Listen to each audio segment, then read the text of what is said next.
Welcome to this conversation regarding a very key component in the ecosystem of justice, and that is the witness protection. And I'm seated in studio with the Witness Protection Agency's Director or Chief Executive, that is Jedidah Waruhiu. Thank you for joining us on NTV. Thank you.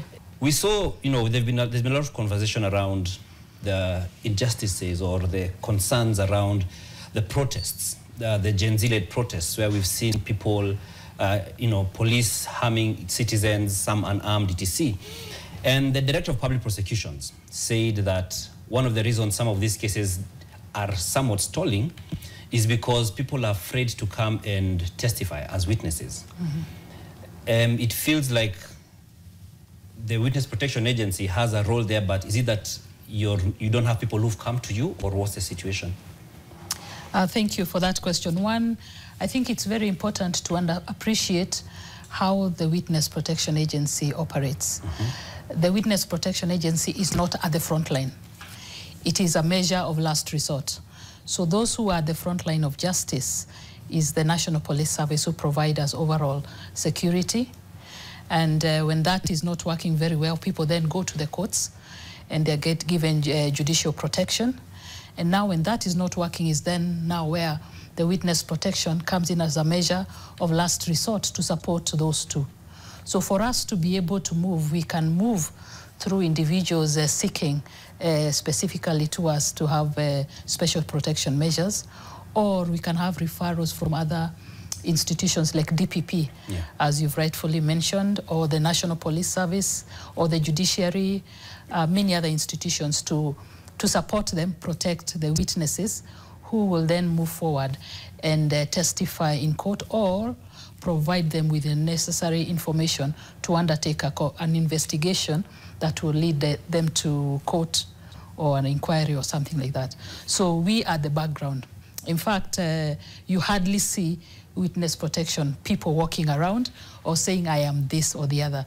It's a very covert, secretive enterprise. Okay. So this is very rare to even appear here. Welcome to TV. Thank you. And so the ODPP is one of the institutions that would recommend people to then come so that they're eligible for witness protection.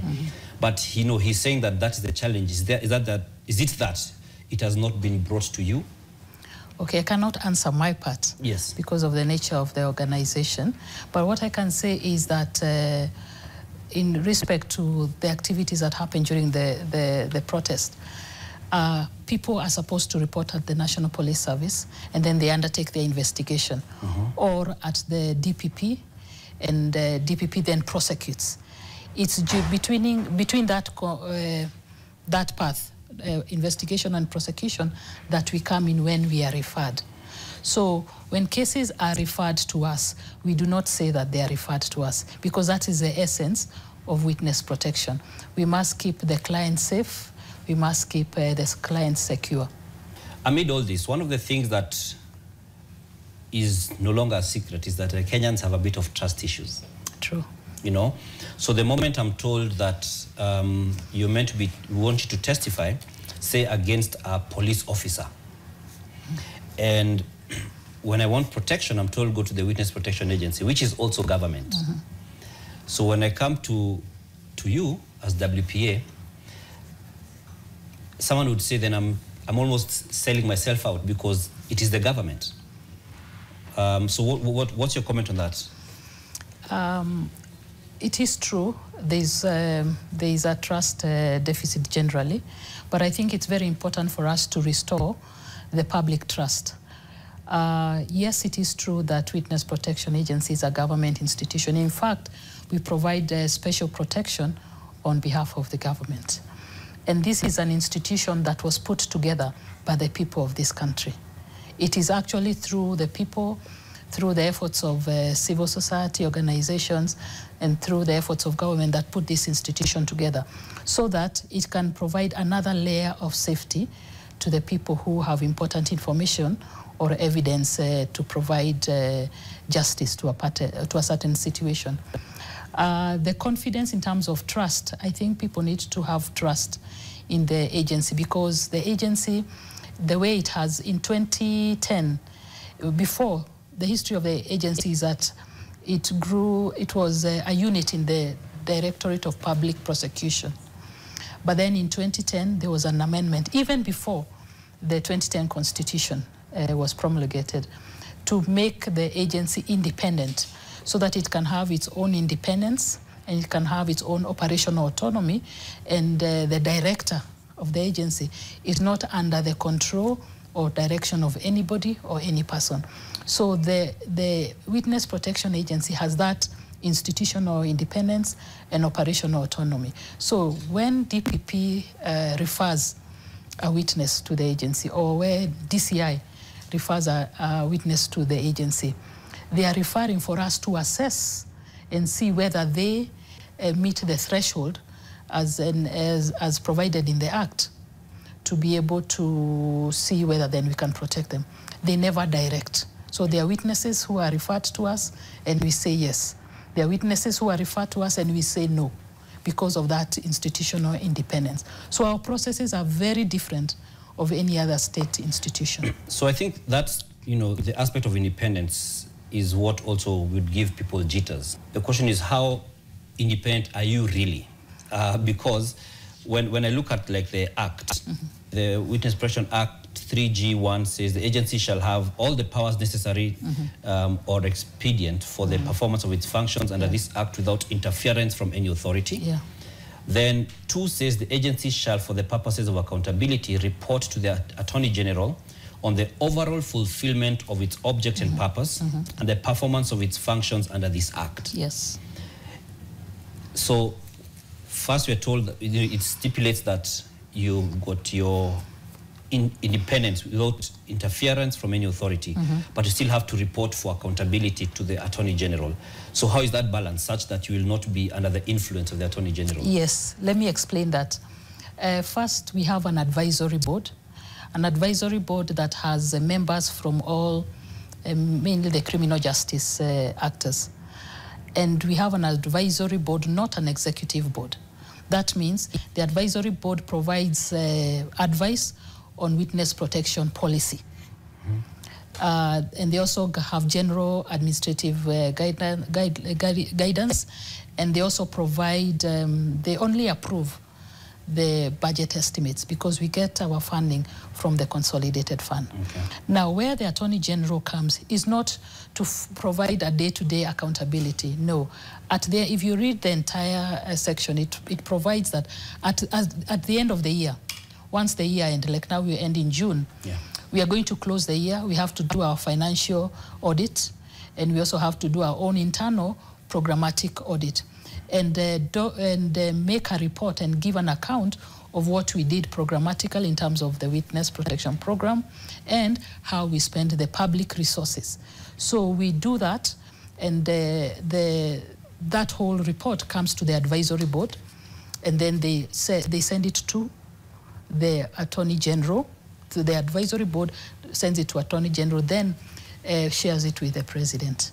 So it is about overall general accountability and transparency, not on the operations, the daily operations of the institution. Okay, so then you have the board, or the Act says shall be an unincorporated body consisting of the chairperson is the Solicitor General. Then the other members are the PS for Foreign Affairs, the PS Finance, Chief Registrar of the Judiciary, Director General of the NIS, the Inspector General of the National Police Service, Commissioner General of Prisons, Director of Public Prosecutions, and the Chairperson of the Kenya National Commission on Human Rights. Yes. Now, if this board is the one that is oversighting you, and it says that the board has the general oversight on the administration of the agency, again, how confident should Kenyans be that I am coming to yourselves because I witnessed a crime which involved a police officer and the IG sits on the board? They should be very confident, because remember you said the board is what? Unincorporated. So in terms of institutional accountability, in terms of individual accountability, it is with the director of the agency, the chief executive, because the chief executive is the one that makes decisions in terms of who to admit and who to remove from the program. It is the director who decides on the nature of special protection measures to be provided for each and every witness. And each witness has their own profile. Even if you come two of you on the same case, each of you will be assessed differently. So the advisory board provides a general, just ensure that the institution is a going concern, ensure that we have developed the policies of the agency that are in line with the witness protection practice, and ensure that there is a budget which they have approved and is going to ensure that the operations happen. So it is the director, not the advisory board, and not the Attorney General. So in terms of accountability, which is very important for public trust, it is the director of the agency. So for the people to have trust, then is to look at who is the director of the Witness Protection Agency. What are they undertaking their role according to what the Act is speaking to? So you as Jedidah must be a very strong person, because you'll have to push back from all these big names. You know, in corporate Kenya, or, you know, there is usually a sort of fear for boards. True. You know, the board members, you know, these people kind of hold your fate, as some would feel. True. Even at level of CEOs, they would True. be saying, the board said this, the board said that. So you're saying that you're able to push back? There is no pushback, because the advisory board, first of all, it's an advisory board, so they advise. Two, they advise on what? Policy formulation. So once we agree on the policy at the advisory board, that is what and they are broad policy. It's not who will come into the program. So you don't report to them who you have in your program? No, we don't report. So that means if I am in to testify against, say, a prisons officer, yeah, and I can see the Commissioner General is yes, there, yes, he may not know? He may not know. Okay. He may not know. He may okay. not know. And I think it still just speaks to the aspect yeah. of we are not too trusting right now. And it seems that ideally, on paper, that the WPA is a haven for people who would want to do that, to come and testify. And when now we have people coming on board, now we've got so many different instances where we have people who would be witnesses to serious crimes, which would put them in danger if they chose to come out and say it. Yeah. We're in a time when we are seeing a lot of concern around, one, protests, two, femicide, for instance. Do you have the capacity to carry everyone who would come? No. No, we don't. We don't, and that is why we have a very strict criteria that provides on who can come into the program. The good thing about the agency and the witness protection in this country is that, unlike in many other countries where they say organized crime, like terrorism and illicit financial flows like corruption, in this country we don't have a catch or a minimum in terms of the nature of crime. So any crime can fit into the Witness Protection Agency, but we have to look at the seriousness of that crime. That is one of the criteria. We have to look at the person who is being referred as a witness. Do they have the critical evidence or information to be able to deliver on the justice? Like now, in terms of evidence, are you really the star witness that when the court listens to you, you're going to make an impression and give the necessary evidence in court to ensure that we can have a conviction? When it comes to public interest, is the public interest towards prosecuting that case, so that not every witness who is in fear and wants protection will come, because ours is special protection. Then we look at your risk. How at risk are you? And that is why at the beginning I started by saying the police are there, the judiciary are there. We are a measure of last resort. So is your risk threshold high enough? So high, you are so vulnerable that you cannot be able to be you cannot be safe, either safe from harm or safe from death, without the special measures of the Witness Protection Agency. And then we look at also, are there other options for you in terms of protection? If there are other protection measures, then we say, no, you know, you can do this, maybe do this and do that. We can advise. So by the time we are admitting you, for sure you are at risk. So we'll be able to protect, and we have protected people who have been abused, sexual and gender-based violence, a lot of it defilement, a lot of it rape, including gang rape. We have also protected people who, because of, in case of cases of murder, cases of corruption. Indeed, this agency started because of issues of terror. So we started from as far back on issues on terror to be able to ensure that the witness is safe and we're able to secure this nation. Are you engaged in any way with the Gen Z protests cases? I cannot speak to that. Okay. I cannot speak to that because of the nature of work. If you think about, there's a time over 3 months we had about 92 or so cases of femicide per the police report. And in these cases, if each of those, for example, you had 2 star witnesses, you're already at 184. Yeah. Is that something that, and if you find there are star witnesses, is that something that you're able to handle, or how would that go? As an institution, we never say no to a critical witness because we understand the risk issues. So in terms of capacity, we cannot say that we can receive each and every person. We just have to maybe put more stringent measures to ensure that we're able to support accordingly. So capacity, yes, we have a challenge. How much does it cost to handle? I know there may be different factors, you know, some may need to stay longer, but how much does it cost to take care of a witness?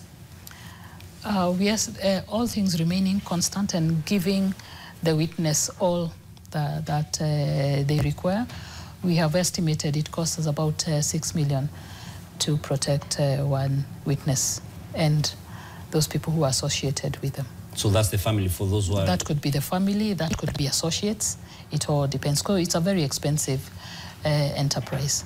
But given the budget limitations, we usually do not get there. If I am a witness, I am the sole breadwinner, and you're taking me into your custody, what happens to my family? When we had, you remember I talked about the risk threshold.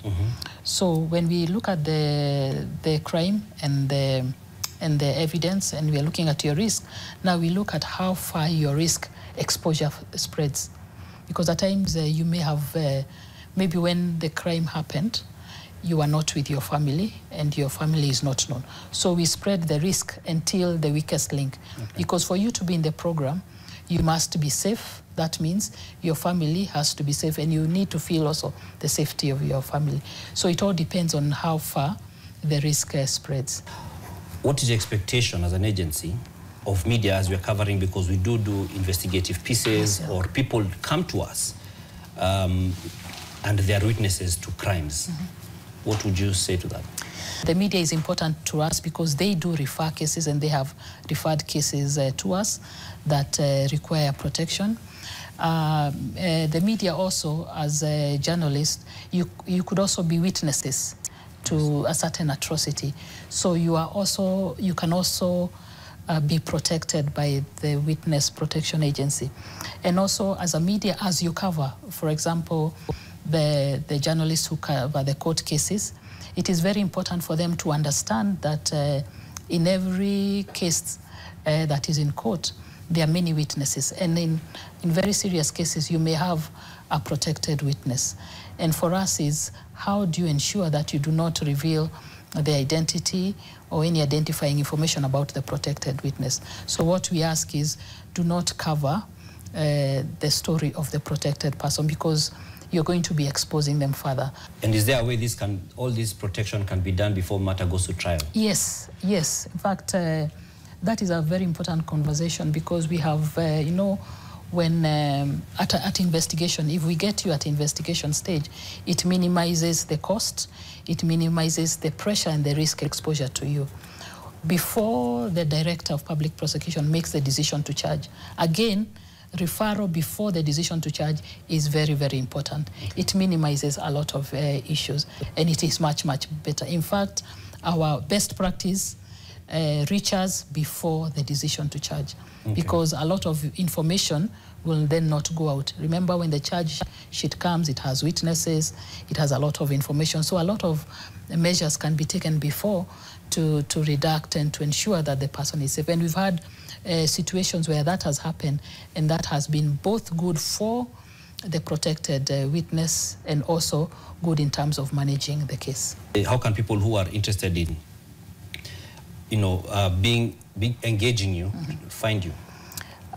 We are located in 4 regions. So if you're in the western region, we have an office at the Kisumu Law Courts. If you're in the eastern region, we have an office at Embu Law Courts. If you're in Nairobi, there is an office here at Milimani Law Courts. So you can be able to meet us physically in those locations. But we also have toll-free numbers. The toll-free number, 0800 720 640. All right, thank you very much.